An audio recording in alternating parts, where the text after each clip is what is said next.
অনেকে জিজ্ঞেস করেন ভাই ইটালির মধ্যে থাকা খাওয়াতে ফ্যামিলি থাকে তাদের কেমন খরচ হতে পারে।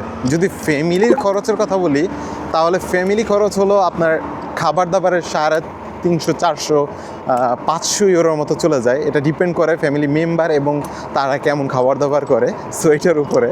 আর যদি শাক পাতা এগুলো বেশি খান তাহলে অবশ্যই খরচ আরও বেশি পড়বে। আর যদি শুধু জাস্ট নর্মালি আপনি গোশ মাছ এই ছোটোখাটো এইসবের উপর দেন তাহলে খরচ একটু কম পড়বে, কারণ এখানে সবজির দামটা একটু বেশি আমার যেটা মনে হয় খরচের তুলনায়। আমি যতদিন আসছি এখানে যতটা আমার এক্সপিরিয়েন্স আছে, আর বাসা ভাড়া 600-700 থেকে শুরু করে 1000, 1200, 1500 পর্যন্ত চলে যায়। ডিপেন্ড করে আপনি কতটুকু বাহিরের এরিয়াতে থাকতেছেন আর কতটুকু আপনি শহরের মধ্যের এরিয়াতে থাকতেছেন। যদি একদম সেন্ট্রাল মানে প্রাণ কেন্দ্রগুলোতে থাকেন তাহলে অবশ্যই সেক্ষেত্রে আপনার খরচ অনেক বেশি।